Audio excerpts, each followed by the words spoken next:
FIFA বিশ্বকাপের উদ্বোধনী মঞ্চে বাংলাদেশের লাল সবুজ পতাকা আর বেঙ্গল টাইগারের উপস্থিতি দেখা যাবে। কয়েক বছর আগেও এমনটা অনেকের কাছে অবিশ্বাস্য মনে হতো, কিন্তু 2026 বিশ্বকাপের উদ্বোধনী আয়োজনে সেই অবিশ্বাস্য দৃশ্যই বাস্তবে রূপ পেল। কানাডার টরন্টোর বিএমও স্টেডিয়ামে বিশ্বকাপের উদ্বোধনী অনুষ্ঠানে বাংলাদেশি বংশোদ্ভূত গায়ক, সঙ্গীত পরিচালক ও ডিজে সঞ্জয় দেব শুধু তার পরিবেশনা দিয়েই নয়, পোশাকের মাধ্যমে বাংলাদেশের পরিচয় তুলে ধরেও আলোচনায় এসেছেন। বিশ্বকাপ উপলক্ষে ফিফার উদ্যোগে নির্মিত নতুন গান শিরশির পরিবেশন করেন সঞ্জয় দেব, কানাডীয় শিল্পী নোরা ফাতেহি এবং ফরাসি হিপহপ তারকা ভেজে ড্রিম।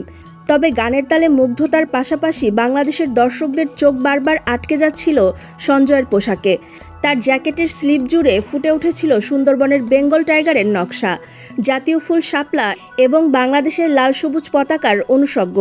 পারফরমেন্সের সময় বারবার সঞ্জয় তার জ্যাকেটের হাতার দিকে ইঙ্গিত করে এই বিশেষ নকশাগুলো তুলে ধরেন, যেন বিশ্বমঞ্চকে দাঁড়িয়ে তিনি বলতে চাইছিলেন, এটাই আমার বাংলাদেশ। কোটি বাংলাদেশির কাছে মুহূর্তটি ছিল আবেগের ও গর্বের।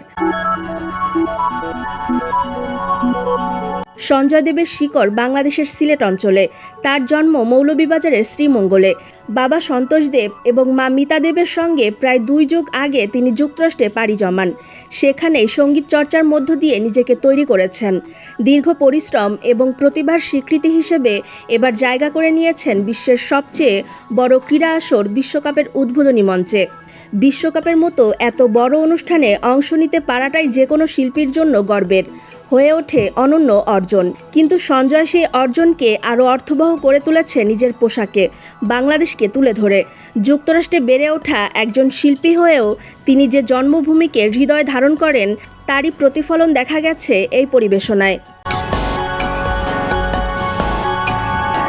অনুষ্ঠানের আগে প্রস্তুতি নিয়ে কথা বলতে গিয়ে সঞ্জয় বলেছিলেন, আমি বিশ্বকাপের এই মুহূর্তের জন্য খুবই বিশেষ পরিকল্পনা করেছি, কারণ এমন মুহূর্ত জীবনে বারবার আসে না। পরিবেশনার পর সেই পরিকল্পনার বাস্তব রূপ দেখেছে বিশ্ব। বাংলাদেশের প্রতীক সমৃদ্ধ পোশাকের মাধ্যমে তিনি নিজের শিকড়, সংস্কৃতি ও পরিচয়কে বিশ্বমঞ্চে তুলে ধরেছেন। বিশ্বকাপের মঞ্চে পারফরমেন্সের একটি ভিডিও ক্লিপ সঞ্জয় তার ফেসবুকে শেয়ার করেছেন। মাত্র 65 সেকেন্ডের সেই ভিডিও কয়েক ঘন্টার মধ্যেই লাখো মানুষের নজর কাড়ে। ভিডিওটি 10 ঘন্টায় 60 লাখের বেশি ভিউ হয়েছে এবং রিয়াকশন এসেছে প্রায় 3.5 লাখ। পোস্টটি শেয়ার হয়েছে প্রায় 10,000 এবং মন্তব্য এসেছে 4,000-এর বেশি।